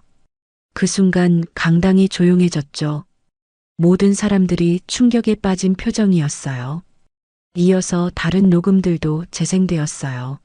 내 생각해서라도 참으라고. 어르신은 상관없으시니까 그냥 가세요. 강당 곳곳에서 분노하는 소리들이 들렸어요. 특히 나이가 많은 직원들의 반응이 격했죠. 청소를 담당하는 박정의 아주머니의 모습도 보였는데 그녀의 눈에는 눈물이 고여 있었어요. 이게 전부가 아닙니다. 회장이 다시 말을 이었어요. 하청업체에 대한 갑질, 여직원들에 대한 성희롱, 그리고 회사 돈을 이용한 사적 이익 추구까지. 화면에 각종 증거 자료들이 빠르게 지나갔어요. 계약서, 결제 라인, CCTV 영상까지. 모든 것이 명확한 증거였죠. 그때 최기문 부장이 벌떡 일어났어요. 회장님, 그의 목소리가 강당에 울렸어요. 모든 사람들이 그쪽을 바라봤죠. 제가 사람 좀 쓴 게 죄입니까? 어차피 여기 있는 사람들 다 줄 잡고 들어온 거 아닙니까? 최 부장의 목소리에는 절망과 분노가 섞여 있었어요. 마지막 발악 같은 모습이었죠. 그럼 회장님도 아들이나 손자 회사에 안 넣으세요? 다 똑같은 거잖아요. 강당이 시끄러워졌어요. 직원들이 웅성거리기 시작했죠. 하지만 한철수 회장은 차분했어요. 그래, 줄은 맞다. 회장이 천천히 말했어요. 하지만 내 줄은 회사 줄이 아니라 내 집안 줄이었지. 회장이 일어서서 최 부장을 똑바로 바라봤어요. 회사를 발전시키기 위한 인재 등용이 아니라 내 가족들 배불리기 위한 자리 만들기였다는 말이야. 최 부장이 할 말을 찾지 못하고 있을 때 회장이 다시 입을 열었어요. 오늘부로 최기문 부장은 해임됩니다. 그리고 검찰에 고발 조치할 예정입니다. 강당에서 박수가 터져 나왔어요. 특히 그동안 고통받았던 직원들의 박수가 컸죠. 하지만 여기서 끝이 아닙니다. 회장의 말에 다시 조용해졌어요. 최 부장의 친인척 중에서도 직접적인 비리에 연루된 분들은 해고 또는 계약을 해지합니다. 남상필 전무와 최진우 차장의 얼굴이 하얗게 변했어요. 다만 회장이 잠시 말을 멈췄어요. 생계가 걸려있는 현장 근로자분들과 단순히 친척이라는 이유로 들어왔지만 성실히 일한 분들에게는 재교육 후 다른 부서로 재배치하겠습니다. 이 말에 강당 분위기가 또 바뀌었어요. 무자비한 숙청이 아니라 온정적인 조치를 취하겠다는 뜻이었거든요. 지은은 객석에 앉아 할아버지의 말을 들으며 복잡한 심경이었어요. 사실 그녀는 처음에 최 부장과 그 일당들을 모두 내쫓아야 한다고 생각했거든요. 하지만 할아버지의 다음 말을 듣고 생각이 바뀌었어요. 우리가 원하는 건 복수가 아닙니다. 공정한 회사를 만드는 것입니다. 회장의 목소리가 강당 전체에 울려 퍼졌어요. 누군가에게는 이 회사가 마지막 직장일 수도 있습니다. 잘못한 사람은 분명히 처벌받아야 하지만 그 가족까지 모두 벼랑 끝으로 내몰 필요는 없다고 생각합니다. 지은의 눈에서 눈물이 흘러내렸어요. 할아버지의 넓은 마음을 느낄 수 있었거든요. 복수보다는 용서와 재기회를 선택한 거였죠. 앞으로 우리 회사는 혈연이나 지연이 아닌 오직 능력과 인품으로만 사람을 평가하겠습니다. 회장이 마지막 말을 이었어요. 그리고 모든 직원이 존중받으며 일할 수 있는 환경을 만들겠습니다. 누구든 부당한 대우를 받으면 직접 저에게 신고하시기 바랍니다. 강당에서 다시 박수가 터져 나왔어요. 이번에는 모든 직원들이 함께했죠. 오랫동안 억눌렸던 감정들이 박수와 함께 터져 나오는 것 같았어요. 최기문 부장은 경비원들에 의해 강당을 나갔어요. 그의 뒤를 따라 몇몇 친인척들도 함께 나갔죠. 하지만 일부는 남아서 회장에게 용서를 구하는 모습을 보였어요. 강당에 남은 사람들의 표정은 밝아져 있었어요. 마치 오랫동안 짓눌렀던 무거운 돌덩어리가 사라진 것 같은 기분이었죠. 회의가 끝난 후 지은은 할아버지와 단둘이 만날 수 있었어요. 회장실에서였죠. 할아버지, 처음에는 화가 났어요. 왜 모두 내쫓지 않으시는지 이해가 안 됐거든요. 그랬구나. 하지만 이제 알 것 같아요. 진짜 리더는 복수가 아니라 치유를 선택하는 거군요. 한철수 회장이 손녀를 자랑스러운 눈빛으로 바라봤어요. 지은아, 내가 이 경험을 통해서 많이 성장했구나. 네, 할아버지. 이제 정말로 이 회사를 책임질 준비가 된 것 같아요. 그날 저녁 대웅그룹에는 오랜만에 평화로운 공기가 흘렀어요. 직원들은 서로 얼굴을 마주보며 자연스럽게 웃을 수 있었죠. 청소를 담당하던 박정의 아주머니도 이제는 당당하게 복도를 걸을 수 있었어요. 경비실의 오태수 반장도 편안한 표정으로 근무하고 있었죠. 무엇보다 인사팀의 분위기가 완전히 바뀌었어요. 강민호 대리는 이제 눈치 보지 않고 자유롭게 일할 수 있었고, 이소라도 아들 걱정 없이 안정적으로 일할 수 있게 되었어요. 그날 밤 지은은 집에서 창밖을 바라보며 생각에 잠겼어요. 이 모든 일들이 꿈만 같았지만 확실히 변화가 일어났다는 걸 느낄 수 있었어요. 앞으로도 해야 할 일들이 많았어요. 새로운 시스템을 만들고 공정한 문화를 정착시키는 일 말이에요. 하지만 이제는 혼자가 아니었죠. 할아버지와 함께, 그리고 회사의 모든 선량한 직원들과 함께 할 수 있었어요. 서울의 밤하늘에 별들이 반짝이고 있었어요. 마치 새로운 시작을 축복하는 것처럼 말이에요. 6개월이 흘렀어요. 대웅그룹 본사는 예전과 완전히 다른 모습이었죠. 로비에 들어서자마자 느껴지는 분위기부터 달랐어요. 직원들의 표정이 밝았고 서로 인사하는 모습도 자연스러웠거든요. 가장 큰 변화는 새로 생긴 시설들이었어요. 2층에는 직장 내 괴롭힘 신고 센터가 만들어졌어요. 전문 상담사가 상주하면서 언제든지 직원들의 고충을 들어주고 있었죠. 또한 각 층마다 익명 제보함이 설치되었어요. 온라인 신고 시스템도 24시간 운영되고 있었고요. 무엇보다 친인척 채용과 승진을 전면 금지하는 규정이 공식적으로 도입되었어요. 인사팀에서는 강민호 대리가 과장으로 승진했어요. 그는 이제 자신감 있는 모습으로 후배들을 이끌고 있었죠. 이소라도 정규직으로 전환되어 안정적으로 일하고 있었어요.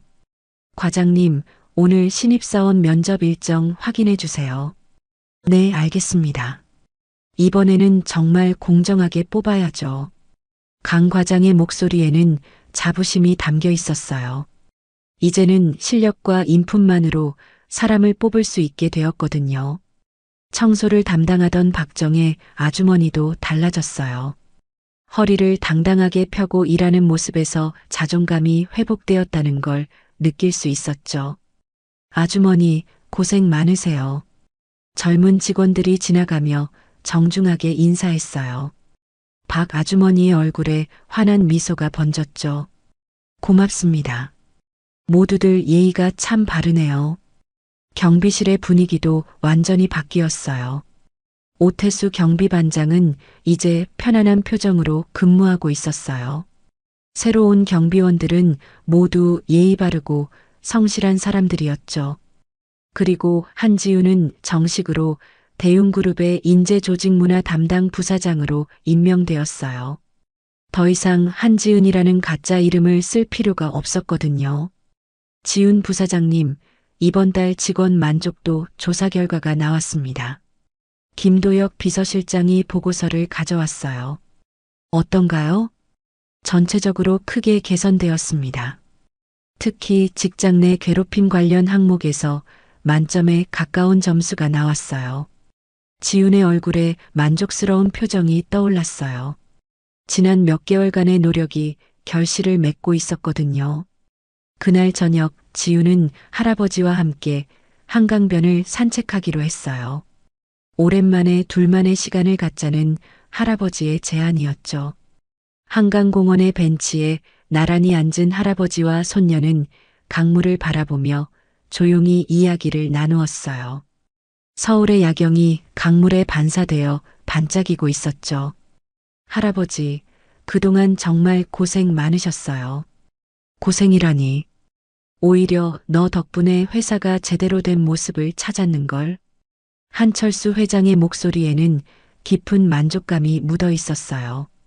처음에는 화가 많이 났어요. 그 사람들이 할아버지 이름을 이용해서 그런 짓을 했다는 게 믿어지지 않았거든요. 나도 그랬어.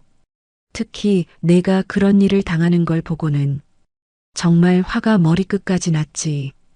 회장이 깊은 한숨을 내쉬었어요. 하지만 이제는 다 지나간 일이에요. 그리고 더 중요한 건 앞으로잖아요. 지훈이 할아버지의 손을 잡았어요. 그 손에서 따뜻함이 전해졌죠. 지훈아, 할아버지가 깨달은 게 있어. 뭔가요? 지위는 물려줄 수 있어도 양심은 물려줄 수가 없더라. 그건 각자 스스로 키워야 하는 거야. 회장의 말에 지훈이 고개를 끄덕였어요. 그래서 저도 회장님 손녀가 아니라 같이 일하고 싶은 상사로 기억되고 싶어요. 그렇게 말하니까 정말 다 잘한 것 같구나. 두 사람은 한동안 말없이 강물을 바라봤어요. 야경이 물결 따라 흔들리는 모습이 평화로웠죠. 그때 지훈의 휴대폰에 뉴스 알림이 왔어요. 화면을 보니 익숙한 이름이 보였죠. 할아버지, 최기문 선고 결과가 나왔네요. 어떻게 나왔어? 직장 내 괴롭힘 및 업무상 배임 혐의로 징역 2년에 집행유예 3년이래요. 그리고 사회봉사 명령도 받았고요. 회장은 별다른 반응을 보이지 않았어요. 이미 예상했던 결과였거든요. 그 사람도 이제 새 출발할 기회가 생긴 거네요. 지훈의 말에 회장이 놀란 표정을 지었어요. 너 정말 많이 변했구나. 처음에는 그렇게 화를 내더니 할아버지께서 보여주신 모습을 보고 배웠어요. 복수보다는 용서가, 미움보다는 이해가 더 큰 힘을 가지고 있다는 거요. 회장의 눈에서 자랑스러운 빛이 반짝였어요. 늦은 저녁 집으로 돌아온 지우는 창가에 서서 서울의 밤하늘을 바라봤어요. 6개월 전 그날 밤과는 완전히 다른 심정이었죠. 그때는 분노와 절망으로 가득했었는데 이제는 희망과 자부심이 마음을 채우고 있었어요. 물론 앞으로도 해야 할 일들이 많았지만 이제는 혼자가 아니었거든요. 회사에는 진정한 동료들이 있었고 무엇보다 할아버지라는 든든한 지원자가 있었어요. 그리고 가장 중요한 건 자신 안에 확고한 신념이 생겼다는 것이었죠. 다음 날 아침 지우는 평소보다 일찍 출근했어요. 로비에서 만난 박정혜 아주머니와 오태수 경비반장님께 인사를 드렸죠. 부사장님, 오늘도 일찍 오셨네요. 네, 아주머니. 오늘도 좋은 하루 되세요. 엘리베이터를 타고 올라가며 지우는 생각했어요. 명함에 뭐라고 찍혀 있든 사람의 품격은 다른 사람을 어떻게 대하느냐에서 드러난다는 걸 말이에요. 특히 자신보다 약한 위치에 있는 사람들을 어떻게 대하느냐가 진짜 그 사람의 모습을 보여준다는 걸 이번 일을 통해 확실히 알게 되었어요. 사무실에 도착한 지우는 창밖을 바라봤어요. 서울의 아침 풍경이 활기차게 펼쳐져 있었죠. 수많은 사람들이 각자의 자리에서 새로운 하루를 시작하고 있었어요. 오늘도 좋은 하루가 될 거야. 지훈이 혼잣말을 하며 미소 지었어요. 그 미소에는 과거에 대한 원망이나 미래에 대한 불안이 아니라 현재에 대한 감사와 앞으로에 대한 기대가 담겨 있었죠. 창밖으로 해가 떠오르고 있었어요. 새로운 하루의 시작이었고 동시에 더 나은 내일을 향한 또 다른 출발이었어요. 그리고 대웅그룹의 모든 직원들도 이제는 당당하게 고개를 들고 그 새로운 하루를 맞이할 수 있게 되었어요. 더 이상 누구의 눈치를 보거나 부당한 대우를 참을 필요가 없었거든요. 지훈의 마음속에는 확신이 있었어요. 이렇게 시작된 변화가 단순히 한 회사의 이야기로 끝나지 않을 거라는 확신 말이에요. 더 많은 곳에서 더 많은 사람들이 존중받으며 일할 수 있는 세상이 올 거라는 믿음이 있었죠. 그것이 바로 지훈이 이 모든 일을 겪으며 얻은 가장 큰 선물이었어요. 세상을 바꿀 수 있다는 믿음과 그 변화를 이끌어갈 수 있다는 자신감이었죠. 명함에 뭐라고 찍혀 있든 사람의 품격은 남의 뺨을 어떻게 대하느냐에서 드러난다는 걸 우리는 이번 일을 통해 배웠습니다. 이거 얼마짜리 차인 줄 알아? 어떻게 할 거야? 운전기사의 목소리가 빗속에서 울려 퍼졌어요. 죄송해요. 정말 죄송해요. 전 그냥 배달 중이었어요. 19살 지은이 바닥에 무릎을 짚고 떨리는 목소리로 사과했어요. 도시락들이 사방으로 흩어져 있었죠. 배달이면 다야? 이 차 긁힌 거 어떻게 할 건데? 그때였어요. 검은 벤츠 뒷문이 조용히 열렸죠. 은빛 지팡이를 짚은 노인이 천천히 내렸어요. 한 명도 회장이었죠. 그만해. 단 한마디였지만 위험이 느껴졌어요. 한명도는 지은의 얼굴을 바라봤어요. 빗물에 젖은 그 모습이 어디선가 본 듯했죠. 이상하군. 어디서 본 얼굴인데. 지은도 고개를 들어 노인을 바라봤어요. 처음 보는 사람이었지만 왠지 마음이 무거워졌죠. 그 순간 한명도의 눈에 묘한 감정이 스쳤어요. 마치 오래된 기억의 조각이 떠오르는 것 같았죠. 둘 다 아직 몰랐어요. 이 만남이 모든 걸 바꿔놓을 거라는 걸 말이에요. 어디서 보고 계신지 댓글로 남겨주세요. 시간은 그날 새벽으로 거슬러 올라갑니다. 서울 외곽 달동네에는 아직도 어둠이 깔려 있었어요. 새벽 5시, 대부분의 사람들이 꿈속에 있을 시간이었죠. 하지만 19살 지은에게 새벽은 하루의 가장 바쁜 시작이었어요. 좁은 골목길 끝, 낡은 연탄집 앞에서 자전거 하나가 움직였어요.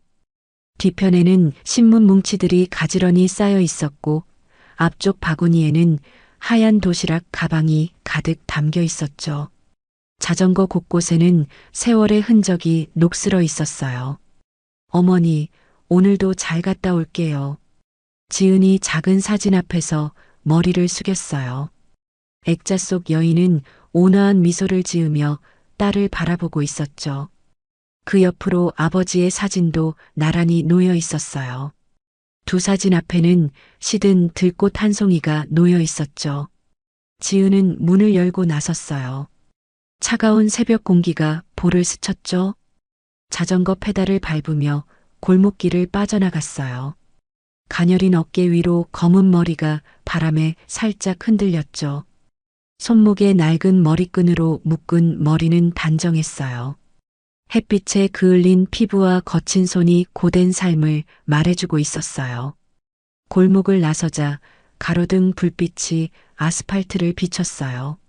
지은은 익숙한 듯 페달을 밟으며 첫 번째 배달지로 향했죠. 자전거 바퀴가 아스팔트를 가르며 달려갔어요. 첫 번째 배달지는 동네 막국수집이었어요. 아직 문을 열지 않은 가게 앞에 도시락을 놓고 지은은 다음 장소로 향했어요. 두 번째는 세탁소였죠. 아저씨가 문을 열고 나와 도시락을 받아들었어요. 고생 많네, 아가씨. 아니에요. 맛있게 드세요. 지은의 목소리는 피곤했지만 따뜻했어요. 세 번째, 네 번째 배달을 마치며 해가 서서히 떠올랐죠. 언니, 우리도 부자 되면 좋겠어. 어젯밤 막내 민서가 했던 말이 귓가에 맴돌았어요. 9살 동생의 해맑은 목소리였죠. 지은은 쓸쓸히 웃었어요. 부자라. 그냥 굶지 않으면 되는 거 아닐까? 자전거를 세우고 지은은 잠시 숨을 고르며 하늘을 바라봤어요. 구름이 잔뜩 끼어 있었죠. 비가 올 것 같은 하늘이었어요. 언덕길이 시작됐어요. 이 길은 항상 조심해야 했죠. 지은은 자전거에서 내려 끌고 올라갔어요. 숨이 차올랐지만 걸음을 멈추지 않았어요. 도시락 가방이 어깨를 눌렀지만 참았어요. 지은아, 동생들만큼은 굶기지 마라. 약속해. 어머니의 마지막 말씀이 떠올랐어요. 병원 침대에 누워 계시던 어머니의 앙상한 손이 생각났죠.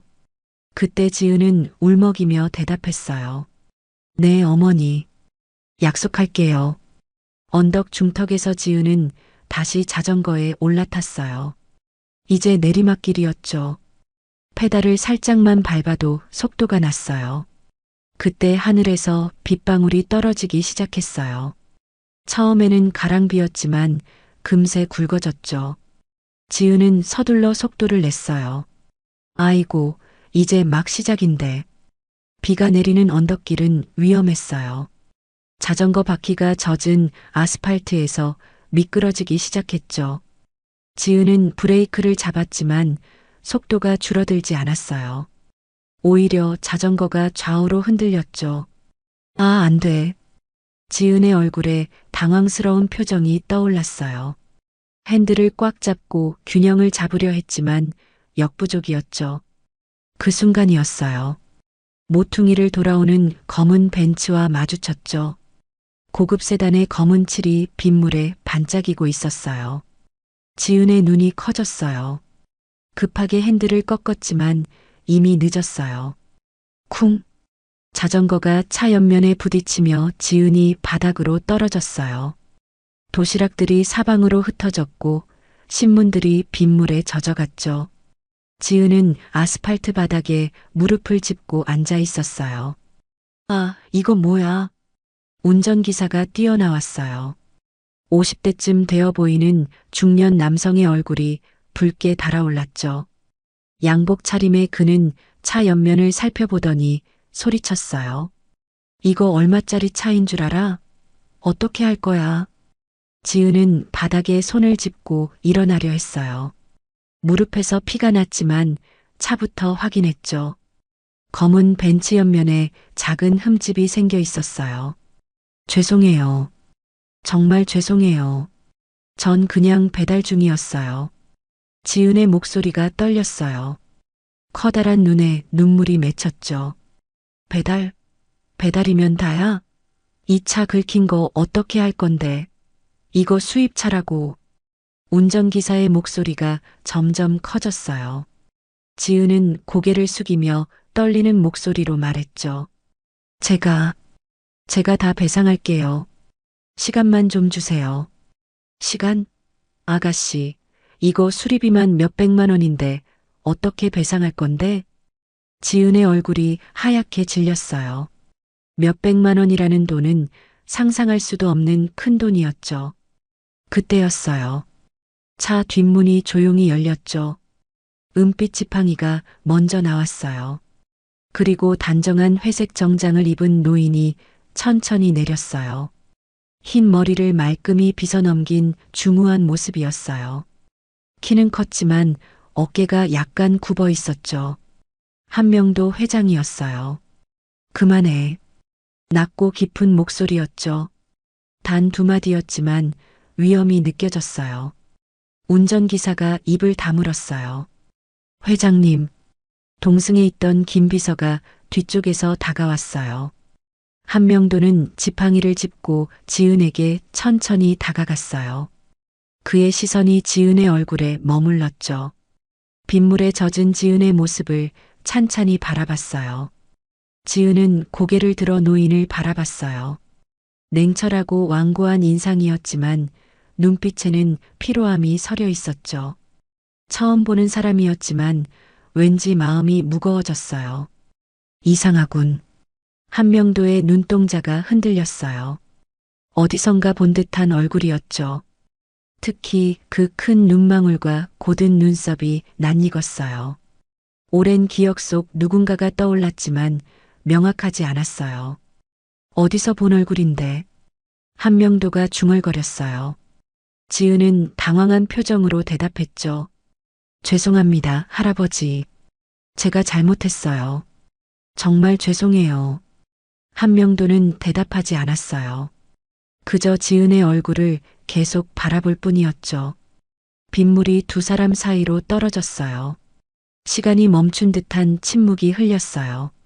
김 비서가 조심스럽게 말했어요. 회장님, 어떻게 하시겠습니까? 경찰을 불러야 할까요? 한명도는 긴 침묵 끝에 입을 열었어요. 김 비서, 예, 회장님. 명함을 주고 연락처를 받아둬. 차는 나중에 처리하자. 지은이 놀란 눈으로 한명도를 바라봤어요. 예상과 완전히 다른 반응이었죠. 정말 괜찮으세요? 수리비는 어떻게 해? 걱정하지 마라. 한명도의 목소리는 여전히 냉정했지만 온화함이 섞여 있었어요. 김 비서가 명함을 꺼내 지은에게 건넸어요. 지은은 떨리는 손으로 명함을 받았죠. 연락처를 알려주세요. 지은은 자신의 휴대폰 번호를 말했어요. 김 비서가 수첩에 적어 넣었죠. 한명도는 지은을 한 번 더 바라봤어요. 그리고 천천히 차로 돌아갔죠. 김 비서 출발해. 알겠습니다, 회장님. 차가 떠나기 전 한명도는 뒷좌석에서 지은을 다시 한번 바라봤어요. 창문 너머로 보이는 지은의 모습이 자꾸만 신경 쓰였죠. 차가 떠난 후 지은은 한동안 그 자리에 서 있었어요. 손바닥에 쥔 명함을 내려다봤죠. 한명도 한빛그룹 회장. 빗물이 명함 위로 떨어졌어요. 지은은 조심스럽게 명함을 주머니에 넣었죠. 그리고 흩어진 도시락들을 하나씩 주워 담기 시작했어요. 다행히 도시락 대부분은 무사했어요. 자전거를 일으켜 세우며 지은은 깊게 한숨을 쉬었어요. 정말 다행이다.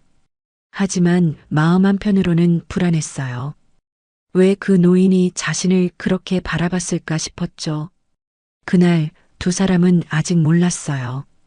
이 만남이 묻혀있던 과거를 끄집어내고 서로의 운명을 바꿔놓을 거라는 걸 말이에요. 한명도는 차 안에서 계속 그 소녀를 떠올렸어요.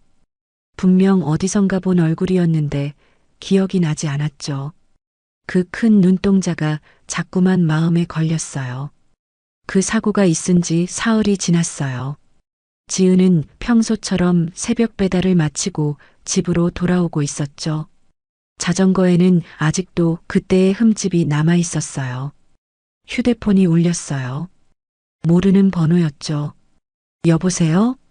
지은 씨죠? 김 비서입니다. 회장님 비서예요. 지은의 손이 떨렸어요. 혹시 배상 문제인가 싶었죠. 네, 안녕하세요. 내일 오전 9시에 한빛재단으로 오실 수 있나요? 주소 알려드릴게요. 김 비서의 목소리는 정중했어요. 하지만 지은은 불안했죠. 혹시 배상 문제 때문인가요? 아니에요. 회장님께서 다른 방법을 생각해 보셨어요. 내일 뵙겠습니다. 전화가 끊어진 후 지은은 한동안 휴대폰을 바라봤어요. 다른 방법이라는 게 뭘까 싶었죠. 다음 날 아침 지은은 가장 깨끗한 옷을 입고 한빛재단으로 향했어요. 지하철을 2번 갈아타고 1시간을 달려야 하는 곳이었죠. 한빛재단 건물은 생각보다 컸어요. 유리창이 반짝이는 현대적인 건물이었죠. 지은은 입구에서 한참 망설였어요. 들어가도 될까? 로비에 들어서자 경비원이 물었어요. 어디로 가세요? 김 비서님을 만나러 왔어요. 지은이라고. 아, 예약되어 있네요. 3층으로 올라가세요. 엘리베이터를 타고 3층에 내렸어요. 복도 끝에 총무부라는 팻말이 보였죠. 김 비서가 나와서 지은을 맞았어요. 50대 중반의 단정한 남성이었어요. 지은 씨, 어서 오세요. 회장님께서 기다리고 계세요. 회장실 앞에 서자 지은의 심장이 빨리 뛰었어요. 문이 열리고 한명도 회장이 책상 뒤에 앉아 있었죠. 들어와. 한명도의 목소리는 여전히 낮고 깊었어요. 지은은 조심스럽게 들어가 인사했죠. 안녕하세요. 앉아라. 한명도는 지은을 바라봤어요. 그날처럼 또 어디선가 본 듯한 느낌이 들었죠. 차 수리비 걱정하고 있었지? 네. 죄송해요. 배상 대신 다른 제안이 있다. 지은이 고개를 들어 한명도를 바라봤어요. 우리 재단 구내식당에서 일해보지 않겠나? 한 달만 일하면 수리비는 없던 걸로 하겠다. 지은의 눈이 커졌어요. 예상하지 못한 제안이었죠. 정말요? 단 조건이 있다. 성실하게 일해야 한다. 그리고 한명도가 잠시 말을 멈췄어요. 내가 직접 지켜볼 것이다. 지은은 고개를 끄덕였어요. 몇백만 원을 배상하는 것보다는 훨씬 나은 조건이었죠. 감사합니다. 정말 열심히 하겠어요. 다음 날부터 지은의 새로운 일상이 시작됐어요.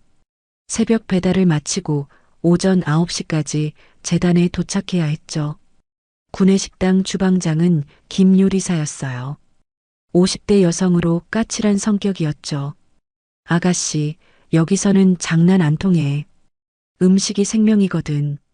네, 알겠습니다. 지은은 설거지부터 시작했어요. 그릇들이 산더미처럼 쌓여 있었죠. 손이 거칠어졌지만 참았어요. 첫 주가 지나면서 직원들 사이에 소문이 돌기 시작했어요. 저 아가씨가 회장님 차 박은 애래. 정말? 그래서 여기서 일하는 거야? 도시락 배달하던 애라던데. 점심시간이면 지은의 도시락, 가방과 다른 운동화가 화제였어요. 몇몇 직원들이 수군거렸죠. 저런 차림으로 어떻게 여기 들어왔지? 회장님도 참 이상해. 왜 저런 애를 받아들였을까? 지은은 들은 척하지 않았어요. 하지만 가슴이 아팠죠. 그러던 어느 날 점심시간이었어요. 지은은 구석진 테이블에서 혼자 밥을 먹고 있었어요. 도시락에서 꺼낸 김치와 달걀말이가 전부였죠. 아가야. 따뜻한 목소리가 들렸어요.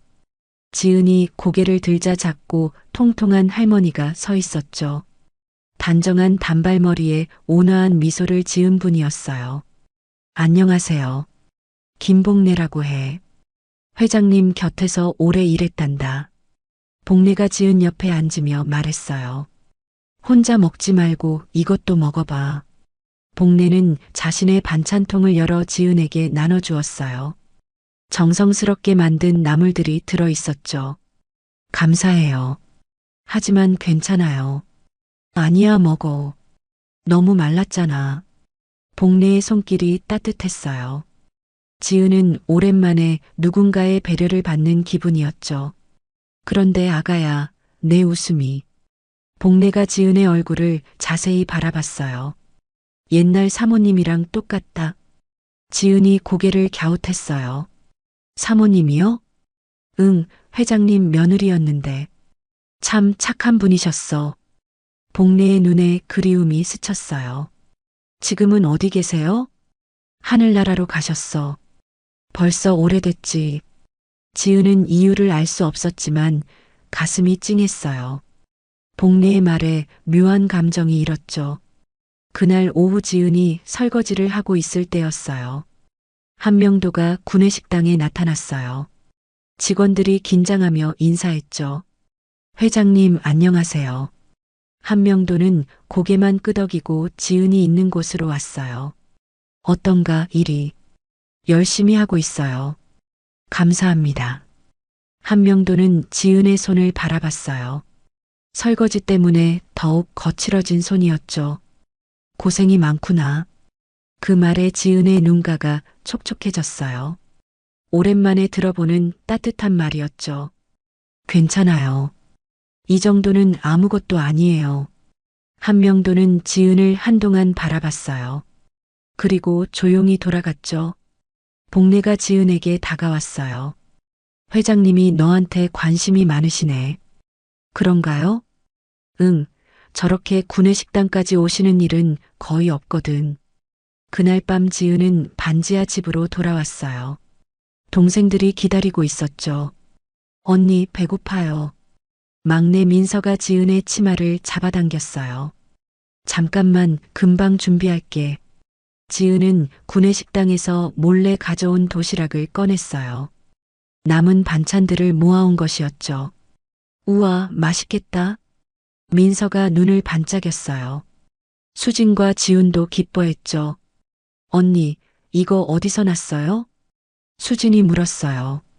언니가 새로 일하는 곳에서 얻어온 거야. 정말? 언니 대단해. 지은은 동생들이 맛있게 먹는 모습을 바라봤어요. 이런 순간이면 모든 고생이 잊혔죠. 밤늦게 동생들이 잠든 후 지은은 어머니 사진 앞에 앉았어요. 어머니, 전 잘하고 있는 거 맞죠? 사진 속 어머니는 여전히 온화한 미소를 지었어요. 엄마처럼 절대 포기 안 할 거예요. 동생들 끝까지 책임질 거예요. 지은의 눈에 눈물이 맺혔어요. 하지만 금세 닦아냈죠. 한편 한명도는 회장실에서 늦은 밤까지 일하고 있었어요. 그런데 자꾸만 그 소녀가 떠올랐죠. 이상하군. 왜 자꾸 신경이 쓰일까? 한명도는 서랍에서 오래된 사진 한 장을 꺼냈어요. 젊은 시절 아들과 며느리가 함께 찍은 사진이었죠. 사진 속 며느리의 얼굴을 바라보며 한명도는 깊은 한숨을 쉬었어요. 윤희야, 너를 닮은 아이가 나타났구나. 그 순간 한명도는 깨달았어요. 지은이 왜 그렇게 낯익었는지를 말이에요. 하지만 아직은 확신할 수 없었죠. 다음 날부터 한명도는 더 자주 구내식당에 나타났어요. 지은을 지켜보며 무언가를 확인하려는 듯 했죠. 지은도 회장의 시선을 느꼈어요. 하지만 이유를 알 수 없었죠. 그저 성실히 일할 뿐이었어요. 그렇게 두 사람 사이에는 묘한 긴장감이 흐르기 시작했어요. 아직 드러나지 않은 진실이 서서히 모습을 드러낼 준비를 하고 있었죠. 복례만이 둘 사이의 미묘한 분위기를 눈치챘어요. 그리고 오래전 기억을 되짚어가며 진실에 조금씩 다가가고 있었죠. 지은이 한빛 재단에서 일한 지 2주가 지났어요. 그날도 평소처럼 설거지를 하고 있었죠. 물비누 거품이 팔꿈치까지 올라와 있었어요. 구내식당 문이 열렸어요. 하지만 평소와는 다른 분위기였죠. 직원들의 표정이 긴장으로 굳어졌어요. 한도연이 들어왔어요. 한명도 회장의 장남이었죠. 깔끔한 네이비 정장에 날카로운 턱선이 인상적이었어요. 얇은 입술에는 냉소적인 미소가 걸려 있었죠. 아버지께서 계신가요? 김 요리사가 황급히 나와 인사했어요. 도연 이사님, 회장님은 회장실에 계세요. 한도연의 시선이 구내식당을 둘러봤어요. 그러다 설거지하는 지은을 발견했죠. 저 아이는 누구죠? 아, 저는 임시로 일하는. 지은이 고개를 숙이며 대답하려 했어요. 하지만 한도연이 손을 들어 막았죠. 임시 직원을 구내식당에 둔다고요? 위생 문제는 생각해 보셨나요? 김 요리사가 당황했어요. 회장님께서 직접 지시하신 일이라. 그렇군요. 잠시 후에 다시 오겠습니다. 한도연이 나간 후 구내식당의 분위기가 싸늘해졌어요. 직원들이 지은을 바라보는 시선이 달라졌죠. 큰일 났네. 도연 이사님이 저렇게 나오시면. 그러게요. 저 아가씨 때문에 우리까지 문제될 수도 있어요. 지은은 아무 말하지 못했어요. 그저 설거지를 계속할 뿐이었죠. 한편 한도연은 회장실로 올라갔어요. 문을 노크하고 들어가자 한명도가 서류를 보고 있었죠. 아버지, 왔구나. 무슨 일이냐? 한도연은 의자에 앉으며 말했어요. 구내식당에 이상한 직원이 있던데요. 임시직이라고 하더군요. 한명도의 손이 잠시 멈췄어요. 그게 너와 무슨 상관이냐? 아버지, 회사 이미지를 생각해야죠. 불량 인력을 아무렇게나 받아들이면 안 됩니다. 불량 인력이라니. 한명도의 목소리가 낮아졌어요. 차 사고를 낸 배달 소녀잖아요. 당장 내보내시오. 한도연의 말에 한명도는 긴 침묵을 지켰어요. 그리고 천천히 입을 열었죠. 그 아이는 성실하다. 성실함만으로는 부족합니다. 책임감이 있어야죠. 책임감? 네, 책임 없는 사람을 믿어서는 안 됩니다. 아버지께서 늘 말씀하시던 거 아닙니까? 한도연의 말이 한명도의 가슴을 찔렀어요. 자신이 했던 말들이었죠. 한명도는 오랫동안 고민했어요. 그리고 마침내 결정을 내렸죠. 알겠다. 처리하겠다. 현명한 판단이십니다. 한도연은 만족스러운 표정으로 나갔어요. 오후 3시 한명도가 구내식당에 나타났어요. 지은은 여전히 설거지를 하고 있었죠. 거친 손이 더욱 빨갛게 되어 있었어요. 지은 씨, 한명도의 목소리가 들렸어요. 지은이 돌아봤죠. 네, 회장님. 잠시 얘기 좀 하자. 구내식당 한쪽 구석으로 자리를 옮겼어요. 다른 직원들이 긴장한 표정으로 지켜봤죠. 오늘로 그만두는 게 어떨까?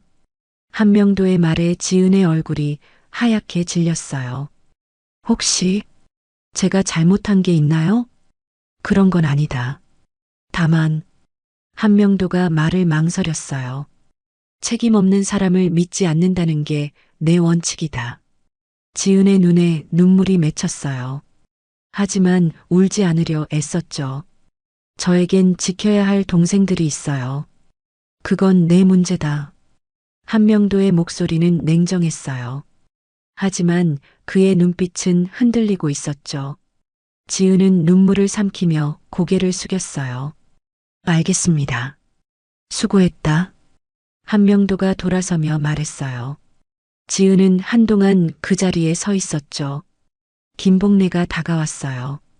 아가야, 괜찮아요, 할머니. 감사했어요. 지은은 앞치마를 벗고 사물함에서 가방을 꺼냈어요. 그리고 조용히 구내식당을 나갔죠. 복도를 걸으며 지은은 참았던 눈물을 흘렸어요. 하지만 금세 닦아냈죠. 울 시간도 없었어요. 다음 날부터 지은은 다시 새벽 배달을 시작했어요. 이전보다 더 많은 배달을 해야 했죠. 한빛재단에서의 수입이 사라진 만큼 더 벌어야 했어요. 새벽 4시부터 밤 9시까지 쉬지 않고 일했어요. 자전거 페달을 밟는 다리에 힘이 빠졌지만 멈출 수 없었죠. 손끝은 갈라지기 시작했어요. 찬바람에 상처가 벌어졌죠. 발도 피투성이가 됐어요. 다른 운동화로는 추위를 막을 수 없었어요. 언니, 손이 왜 이래요? 수진이 지은의 손을 보고 놀랐어요. 괜찮아. 금방 나을 거야. 아파 보이는데. 안 아파. 걱정하지 마. 지은은 반창고로 상처를 감쌌어요. 하지만 다음 날이면 또 갈라졌죠. 그러던 어느 날 저녁이었어요. 지은이 마지막 배달을 마치고 집으로 돌아가는 길이었죠. 아가야. 뒤에서 익숙한 목소리가 들렸어요. 돌아보니 김복래가 서 있었죠. 할머니? 복래가 지은에게 다가왔어요. 지은의 손을 보고 깜짝 놀랐죠. 아이고, 이게 뭐야? 손이 이렇게 됐잖아. 복래는 가방에서 하얀 손수건을 꺼냈어요. 그리고 지은의 손을 닦아주었죠. 할머니, 괜찮아요. 괜찮긴 뭐가 괜찮아. 이것 봐. 복래는 연고를 꺼내 지은의 손에 발라주었어요. 할머니, 저 때문에 할머니까지 곤란해지시면 안 돼요. 무슨 소리야? 나는 이미 은퇴한 몸인걸. 복래가 지은의 손을 감싸며 말했어요. 그런데 아가야, 너 혹시 아버지 성함이 뭐니? 지은이 고개를 갸웃했어요. 한준호요. 왜요? 복래의 눈이 커졌어요. 그럼 어머니는? 박윤이요. 복래는 한동안 말을 잇지 못했어요. 그리고 떨리는 목소리로 말했죠. 그의 아드님 닮았어요. 회장님이 모르시는 게 많아요. 무슨 말씀이세요? 하지만 복래는 대답하지 않았어요. 그저 지은을 안쓰럽게 바라볼 뿐이었죠. 그날 밤 복래는 한명도를 찾아갔어요. 회장실 문을 두드렸죠. 들어와. 회장님, 늦은 시간에 죄송합니다. 복래가 들어가자 한명도가 고개를 들었어요. 무슨 일이냐? 그 아이 말입니다. 지은 말인가? 네, 그 아이 아버지 성함을 아시나요? 한명도의 손이 멈췄어요. 왜 갑자기? 한준호래요. 어머니는 박윤이고요. 한명도의 얼굴이 굳어졌어요. 그 이름들은 너무나 익숙했죠. 그게 사실인가? 제가 직접 들었어요. 회장님, 그 애가 혹시... 복래의 말이 한명도의 귓가를 때렸어요. 오랫동안 묻어두려 했던 기억들이 되살아났죠. 나가봐. 오늘은 일찍 들어가라. 회장님, 나가라고 했다. 복래가 나간 후 한명도는 혼자 남았어요. 서랍에서 오래된 사진을 꺼냈죠. 아들 준호와 며느리 윤희가 함께 찍은 사진이었어요. 그날 밤 한명도는 잠들지 못했어요. 꿈에서 아들의 장례식을 다시 봤죠. 검은 관 앞에 서 있는 자신의 모습이었어요. 며느리 윤희가 아이를 안고 울고 있었죠. 하지만 한명도는 눈물 한 방울 흘리지 않았어요. 공장 확장은 계속 진행하겠습니다. 장례식장에서 한 말이었죠. 사람들이 놀란 표정으로 바라봤어요. 회장님, 아드님이 돌아가신 마당에 사업은 멈출 수 없습니다. 그때 윤희가 다가왔어요. 아버님, 준호는 그 공장 때문에 죽었어요. 공장이 문제가 아니라 안전 불감증이 문제다. 아버님, 더 이상 할 말 없다. 한명도는 등을 돌렸어요. 며느리의 울음소리를 뒤로 하고 말이에요. 꿈에서 깬 한명도는 식은땀을 흘리고 있었어요. 내가 그날 공장을 멈췄다면 처음으로 후회의 말이 나왔어요. 한명도는 침대에서 일어나 창가로 갔어요. 새벽 하늘이 밝아오고 있었죠. 자신의 손을 바라봤어요. 주름이 깊게 패인 늙은 손이었죠. 이 손이 다 망쳤구나. 그 순간 한명도는 깨달았어요. 지은이 누구인지를 말이에요. 그리고 자신이 얼마나 큰 실수를 했는지도 알았죠. 아들을 잃고 며느리를 외면하고 이제는 손녀까지 내쫓은 거였어요. 윤희야, 미안하다. 한명도의 눈가에 처음으로 눈물이 맺혔어요. 그 새벽 지은은 또다시 자전거를 타고 배달을 나갔어요. 거친 손으로 핸들을 잡으며 페달을 밟았죠.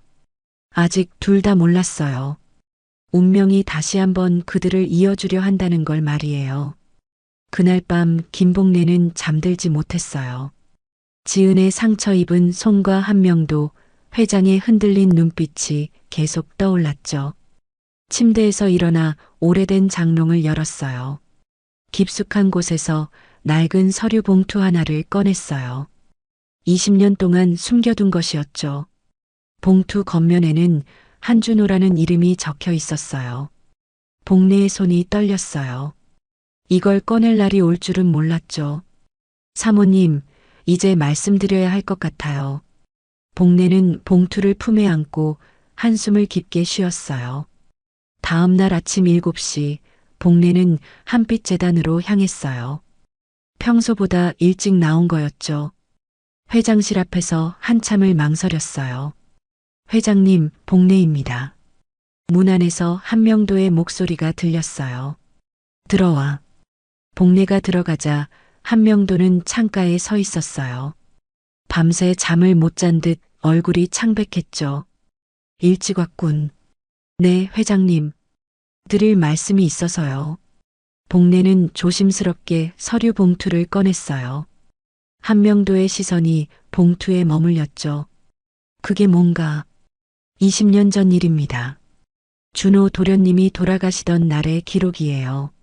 한명도의 얼굴이 굳어졌어요. 왜 그걸 가지고 있었나? 사모님께서 맡겨주셨어요. 언젠가 필요할 때가 올 거라고 하시면서요.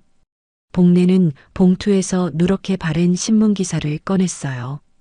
큰 제목이 눈에 들어왔죠. 확장 공장 폭발 사고로 한빛그룹 부사장 사망. 한명도는 기사를 받아들고 읽기 시작했어요. 그의 손이 미세하게 떨렸죠. 부산 신항 확장 공장에서 발생한 폭발 사고로 한빛그룹 한준호 부사장이 현장에서 사망했다. 사고 원인은 안전점검 미비로 추정되며 한명도가 기사를 읽다가 멈췄어요. 회장님은 당시 공장 착공을 강행하셨죠. 준호 도련님이 안전 문제를 제기했는데도요. 복래의 목소리는 조심스러웠지만 확고했어요. 그건 한명도가 말을 시작했다가 멈췄어요. 변명할 말이 없었죠. 복래는 다시 봉투에서 서류를 꺼냈어요. 한준호의 마지막 업무 보고서였죠. 이건 도련님이 사고 전날 작성하신 보고서예요. 한명도가 서류를 받아들었어요.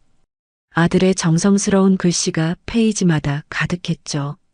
안전시설 보강 필요, 최소 3개월 연기 요망, 현재 상태로는 사고 위험 극대, 인명피해 우려됨.